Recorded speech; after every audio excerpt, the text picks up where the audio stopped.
El primer tipo va a ser prerrenal, que si ahí medio le echamos un poquito de coco, prerrenal es antes del riñón. ¿Qué es lo que va a estar pasando aquí para que nuestro riñoncito se nos empiece a dañar? Va a haber un descenso del flujo plasmático, ¿sale? ¿Qué es esto? Que va a haber una hipovolemia. Hipo, poquito, volumen. ¿Volumen de qué? Volumen de líquido, etcétera. ¿Y cuáles van a ser las causas aquí?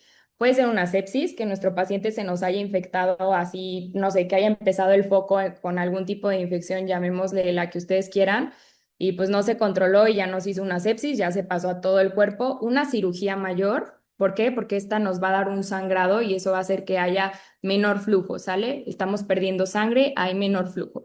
La diarrea, ¿por qué? Porque existe deshidratación y en las quemaduras igual, ¿sale? Entonces, aquí va a haber una disminución de lo que es el filtrado glomerular, pero no va a haber todavía un daño parenquimatoso. ¿Qué quiere decir esto? Que todavía no va a estar dañado el riñón per se, ¿sale? Y pues esto puede ser reversible, por eso les decía que aquí todavía nos vamos así medio tranquis, si se restaura lo que es el flujo sanguíneo, ¿sale? También hay otras causas que sería una falla en la bomba. Si nuestro corazoncito tiene una insuficiencia, si tenemos un paciente que se nos infarta, si tiene fibrilación auricular por algo, el corazoncito no está funcionando bien, esto también es una causa de que comience el riñón a fallar, ¿sale? ¿Alguien sabe por qué? ¿Se imagina más o menos por qué? ¿Por qué están correlacionados riñón, corazón y todos estos órganos? Ok, bueno, ahorita lo comentamos. Aquí, ¿qué es lo que va a pasar? Va a haber una orina concentrada y baja en lo que es el sodio, ¿sale? Entonces, esta es la por el flujo sanguíneo. Sí, muy bien. En palabras así, simples, sí, por el flujo sanguíneo, por la filtración de la sangre por medio de los riñones, exactamente, disminución del gasto cardíaco. Ay, no, pues ya, denme clases ustedes, súper bien, por la presión arterial, muy bien, sí. Y en segundo lugar, o el segundo tipo va a ser la parenquimatosa. ¿Se acuerdan que les había dicho que en la primera todavía no había un daño así renal per se? Pues en esta ya vamos a tener un daño intrínseco renal, ¿sale? Entonces ya el daño va a estar ahí en nuestros glomérulos, en todo lo que tenemos aquí en el riñoncito, ahí ya va a estar el daño. Entonces aquí ya va a haber una lesión directamente al túbulo y puede haber dos causas. Una isquémica es que no le llega la sangre y otra que puede ser tóxica. Aquí, si hablamos de una tóxica, principalmente puede ser por fármacos, ¿sale? Porque hay que acordarnos de que los fármacos se metabolizan principalmente en dos órganos, que cuáles son el hígado y los riñones, ¿sale? Entonces, aquí si nosotros consumimos IECAS, que los IECAS es el famosísimo captopril, que toman los pacientes que tienen hipertensión, una vancomicina, incluso los AINES, que son, ¿cuáles son? Naproxeno, paracetamol, diclofenaco, todos estos van a estar dañándonos nuestro riñoncito, entonces hay que tener cuidado con eso, ¿sale? Bueno, el paracetamol es un poquito más hepático, pero sí hay muchos AINES que se metabolizan a nivel renal, entonces ahí hay que tener mucho cuidado y por eso es tan importante que ustedes en su consulta tengan una buena historia clínica, ibuprofeno muy bien, una historia clínica muy buena en donde sepan cuáles son los medicamentos que están tomando ellos, ¿sale? Y también una glomerulonefritis, que ahí ya es una inflamación de los glomérulos que van a estar aquí adentro del riñón y eso también nos puede provocar que haya una lesión renal aguda de tipo parenquimatosa, que es el segundo, ¿sale? Aquí, ¿qué es lo que va a estar pasando? Va a haber una orina que no va a estar concentrada, ¿sale? Va a ser alta en sodio y va a tener una osmolaridad baja. ¿Por qué? Porque ya el riñón está dañado, ¿sale? El riñoncito aquí es el que ya va a tener el daño. Y por último, espero no, aquí me equivoqué, es un 3. Espero no como que estarlos mareando, pero es nada más para que tengan el contexto por si leen artículos o algo que sepan ya cómo diferenciarlas, cómo se divide, o si llega el paciente y les empieza a decir que no, que tiene lesión renal aguda, o si leen enfermedad renal crónica, sepamos las diferencias, ¿sale? Aquí ya sigue la postrenal. ¿A qué le suena postrenal? Después del riñón. Entonces tenemos prerrenal, antes del riñón, la intrínseca, que es la que tenemos ya directamente en el riñoncito, y la postrenal después del riñón. Aquí lo que va a ser principalmente la causa, fíjense, es la obstrucción de la vía urológica. Van a ser todos estos pacientitos que nos lleguen con hiperplasia prostática benigna, que su próstata se nos hizo grande, o que tengan algún tipo de tumor, cáncer, lo que sea ahí en la próstata principalmente, ¿sale?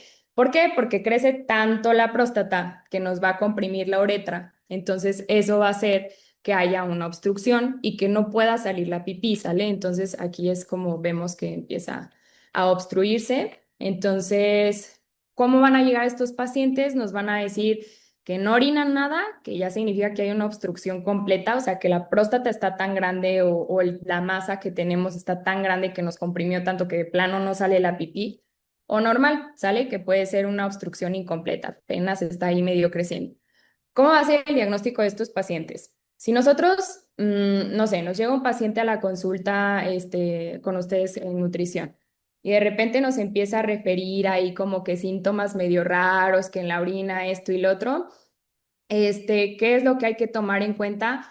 Antes que nada, interconsultar a tiempo, ¿sale? Porque ustedes pueden salvarle la vida a los pacientes, literalmente, de que no terminen en un trasplante, que es algo muy difícil de conseguir, que creo que ese es otro tema. Entonces, antes que nada, son el primer pilar para ellos. Entonces, por eso es tan importante que ustedes conozcan este tema y sepan cómo es que hay que abordarlo. Si empieza a referir algo de esto, ustedes interconsultan al servicio de nefrología y cómo es que se va a dar más o menos el abordaje para que lo conozcan, porque después se los van a regresar, ¿eh? No es como que ustedes se lo manden al especialista y ahí queda, no, después se los regresan porque ellos tienen que llevarlo y ustedes lo saben, una alimentación específica para la enfermedad que ellos están teniendo, ¿sale?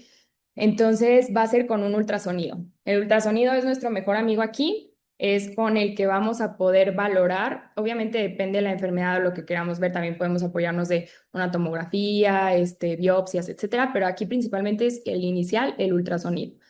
Nuestro mejor amigo, podemos ver el riñoncito, podemos ver el flujo sanguíneo renal y qué es lo que está pasando específicamente en el riñón, ¿sale?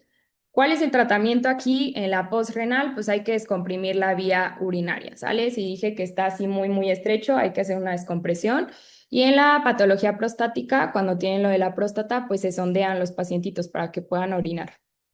Entonces, bueno, no pretendo que se aprendan de pe a pa la lesión renal aguda, ¿sale? Es nada más para que tengan el contexto y sobre todo aquí les traigo datos muy interesantes, que es justamente por qué es tan importante que lo sepamos. Imagínense que hubo 697 millones de casos en el 2019 y eso me quedé en el 2019, o sea, ahorita todavía hay muchísimos más por diversos factores que existen en la actualidad que repercuten en la salud de nuestros pacientes y sobre todo en la salud renal, ¿sale? México, que creo que hay muchos de ustedes que no son de aquí de México, pero los que sí somos de aquí, tenemos el sexto lugar de mortalidad a nivel mundial. Entonces, imagínense si no es muy importante que nosotros conozcamos este tema. Hubo un aumento del 43% de pacientes en terapia de reemplazo renal. Y nosotros no tenemos la cultura de, sobre todo, tener una protección contra el que se esté desarrollando, ¿sale? ¿A qué me refiero con esto? No tenemos la cultura ni siquiera de tomar los 2 a 3 litros de agua al día. No tenemos la cultura de dejar los refrescos. No tenemos la cultura de ir con un especialista como ustedes que son nutriólogos para partiendo de ahí ya poder frenar un poquito o evitar que haya tanta tasa o tanto porcentaje de pacientes que presentan esto. Entonces, por eso es tan importante y les repito y les voy a decir esto, yo creo que toda la plática son tan importantes ustedes y que conozcan justamente esto. Hubo un aumento del 34% en receptores de trasplantes. Entonces, aquí ya les traje datos para que vean que no me lo saco de la manga, que es muy importante que lo sepamos y pues lo bueno es que ya lo estamos viendo, ¿sale?